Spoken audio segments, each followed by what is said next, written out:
back to New World Next Week. I'm James Corbett of CorbettReport.com. And I'm James Evan Pilato of MediaMonarchy.com. 3D printed guns for everyone. We've got that story, plus the cashless backlash cometh. But first, Ross Ulbricht denied Supreme Court hearing. We grabbed this from Activist Post. Nearly 5 years after his arrest for the role in the creation of the Silk Road online marketplace, Ross Ulbricht was denied a hearing with the U.S. Supreme Court. On Thursday, June 28th, the highest court in the U.S. refused to hear arguments from Ross Ulbricht's attorneys regarding his 2015 conviction and double life sentence for his role in managing the Silk Road website. The online marketplace allowed users to buy products, legal and illegal, using Bitcoin until it was shut down by the feds in 2013. Ross was arrested October 2nd, 2013, and charged with a range of felonies related to running an alleged criminal empire. In February 2015, he was found guilty and eventually sentenced to 2 life sentences plus 40 years. The Supreme Court's denial of Ross's petition is devastating to us personally, but also to the Fourth Amendment and privacy rights of all Americans. Ross's mom, Lynn Ulbricht, told Activist Post. Throughout Ulbricht's trial, the government claimed he should be held responsible also for all the illegal drug sales on Silk Road, an estimated $138 million worth of illegal drugs. The feds also attempted to pin the blame for 6 overdoses on him as well. Finally, the feds discussed alleged and unproven claims that Ulbricht attempted to have 5 people murdered in an attempt to keep his identity private. Despite the fact that those claims have never been proven, they continue to be used in the media and court to paint Ross Ulbricht and paint him in a negative light. James, I've got a few interesting related links to this, and I've talked about it on the Morning Monarchy, of course, that America's next top president does seem to be open to the idea of taking requests for pardons. He's been busting out all kinds of pardons. We just saw the big Oregon occupation pardon come down in the last 48 hours. If Trump really wanted to fight the deep state, the Free Thought Project has an article noting that he'd free Ross. James, you actually talked to Lynn Ulbricht and posted it exactly a year ago today as we are taping this on July 11th, 2018.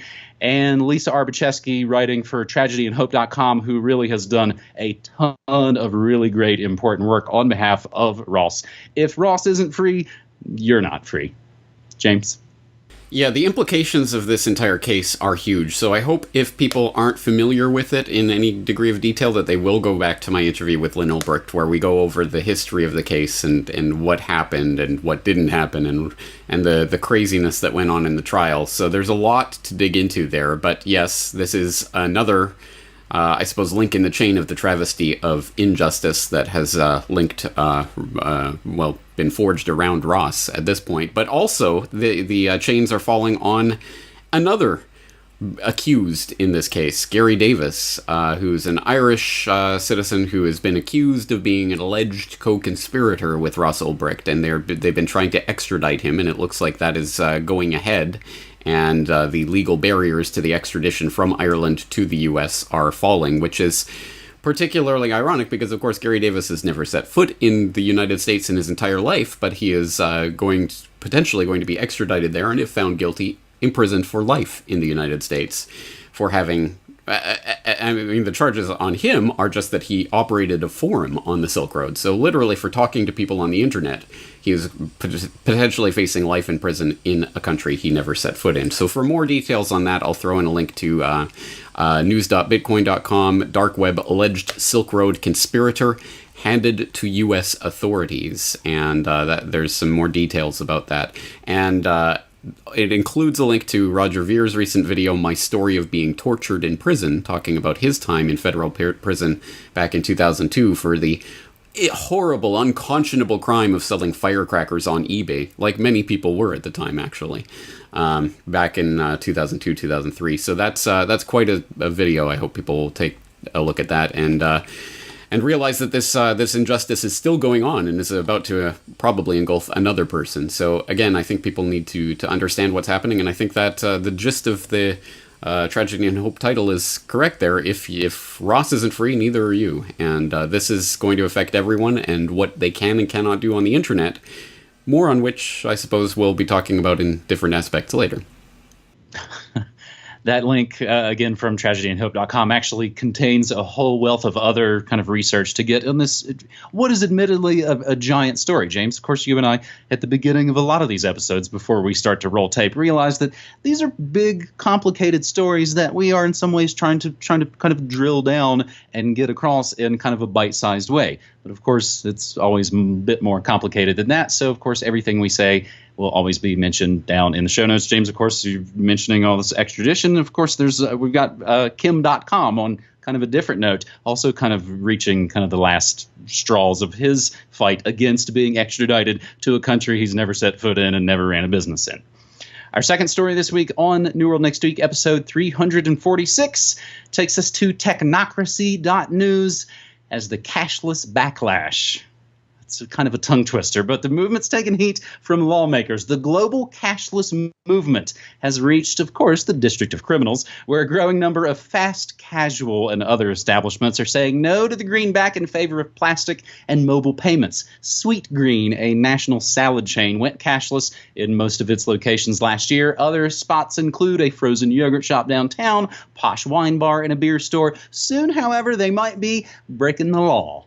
Critics of no cash policy say they shut out the 1 in 10 city residents who don't have bank accounts and undocumented immigrants who can't easily sign up for cards. Some people also pay in cash so they can better track their spending or to avoid having their card information stolen. Heeding these concerns, several lawmakers have introduced a bill to require retailers to accept cash. By denying the ability to use cash as a payment, businesses are effectively telling lower income and younger patrons that they are not welcome, so said Councilmember David Grasso. His bill is among the pockets of resistance forming against the cashless trend, which has taken hold in countries such as Sweden and India, where mobile payments are gaining popularity. Of course, in Sweden, it's also getting really popular to just inject yourself with microchips.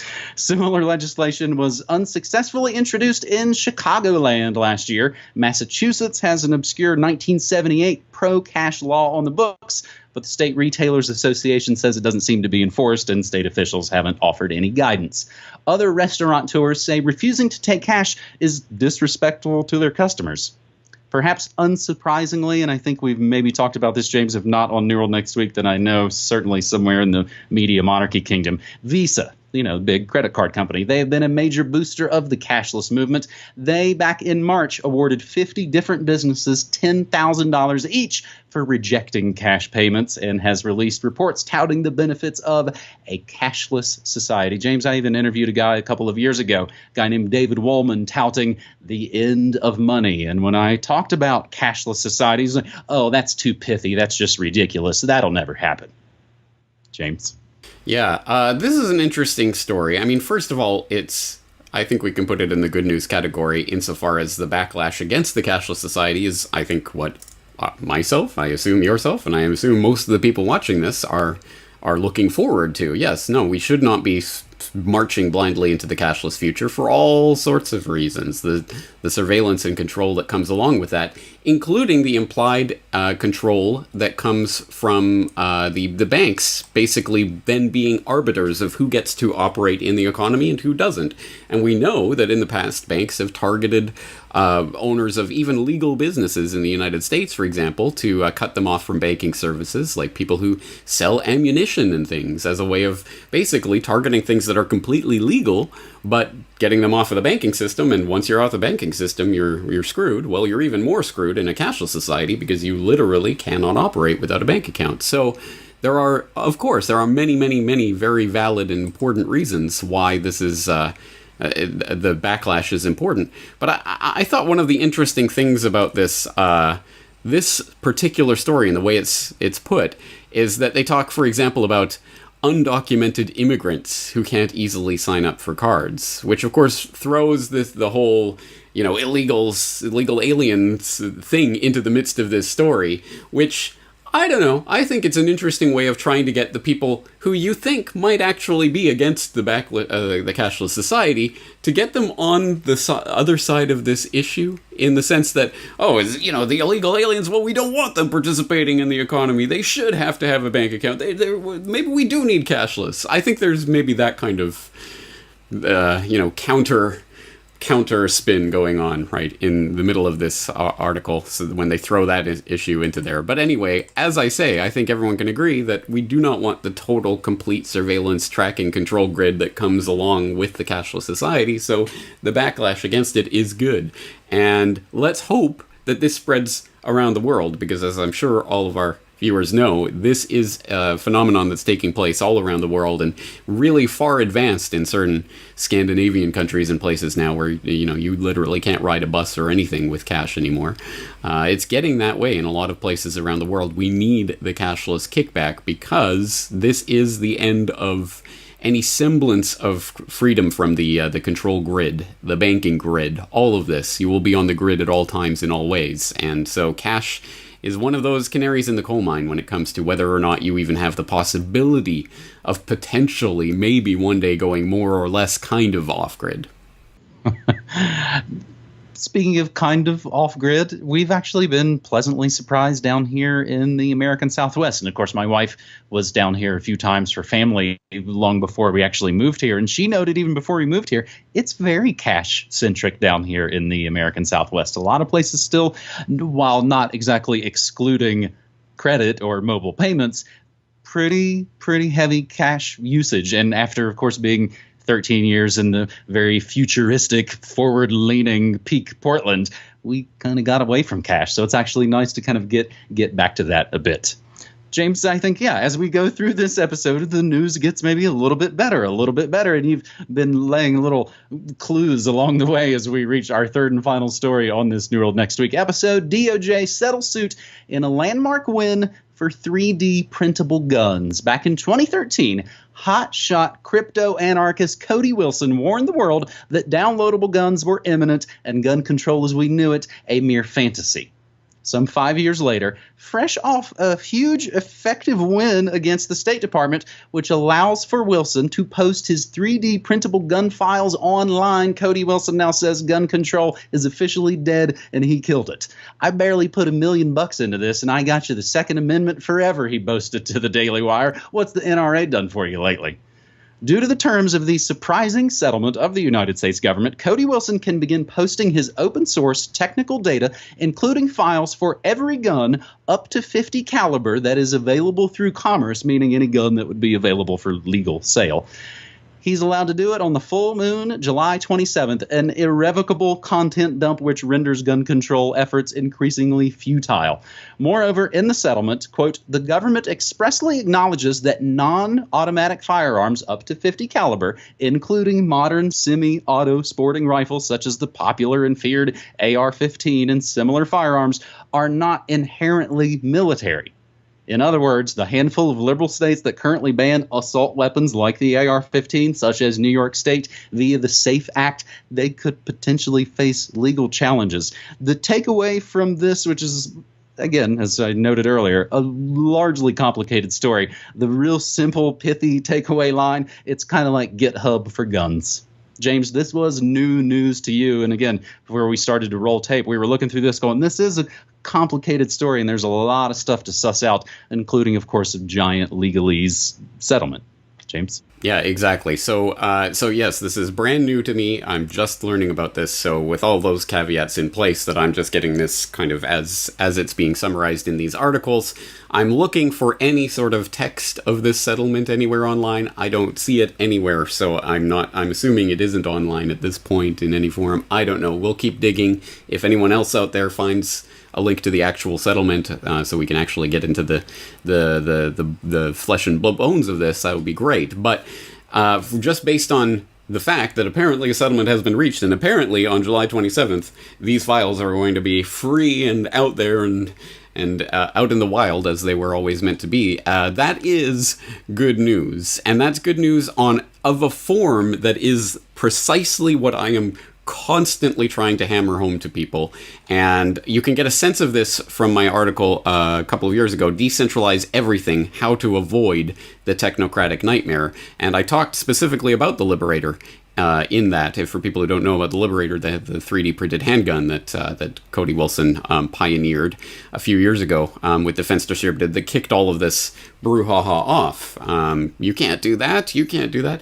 So this is the type of good news that I think is fundamentally important, because it's not, oh, well, if we vote in the right guy, then he promises the right thing and actually follows through with the promise, then we can change the rules so that they'll allow us to do this thing that we want to do until the next guy gets into power and takes it all back, or, and then we end up playing the political game forever and ever and ever, and they keep moving the goalposts further and further down the field until, oh, hey, we're in this technocratic nightmare. How did we arrive here? Whereas the real solution to this, as I'm always saying, is what you can actually do to physically affect the real world. Well, here you can, who cares? Second Amendment? No Second Amendment. Who cares what regulations they put in place? What license, what piece of paper they say you have to have in order to get permission to own this or that firearm, when you can literally create your own firearms, download the blueprints and print them off in your 3D printer. That nullifies any attempt at regulation. That is the idea of real resistance and real solutions to these problems. It has nothing to do with the political football game that they get you to obsess about all the time. It's about, it doesn't matter what they say, here it is. You can do it yourself. That's the type of thing I love. That's why this idea is so important. And it doesn't even matter about the gun issue itself. Whatever you think about guns and whatever. No, that's not the point. The point here is this is something you can do that completely nullifies any attempt at the government to regulate your actions. Now that, again, that's the type of solutions and things that I think are truly revolutionary. So hats off to Cody Wilson for doing this. I'm going to try. I'm going to put out the feelers to see if he'll come on the program to talk about this. I don't think he will, but hey, if anyone out there knows Cody Wilson and wants to get in touch with him, tell him to come on the Corbett Report. I would love to talk to him about this and get the word out about this, because this is, as I say, this is exceptionally important. This is the type of true solution that doesn't come along nearly often enough. But hopefully, with examples like this, people can start to think about how to apply this in other ways and in other places. I've been saying for the last couple of years, the CBD toothpaste is out of the tube as it relates to the cannabis revolution. I'll have to maybe come up with some sort of saying as related to this, because, again, it nullifies it. If everybody's growing it, there's no way to stop it. It's kind of my analogy for a lot of different things. So, James, the last few bit of good news notes here as we wrap up a relatively good news themed episode of New World Next Week. Speaking of the interwebs, nearly half of social media users deleted one account in the past year. A lack of trust in websites like Twitter and Fedbook have prompted 40% of people with social media accounts to delete at least one of them in the past year. That sounds like a good start.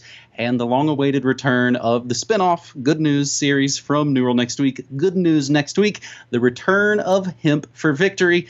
Talked about 3 stories on there. The shadow economy keeps crime down, pushing back on the police state in the Big Easy. And after 80 years, the U.S. Congress critters work on undoing hemp prohibition. That is the latest episode of Good News Next Week.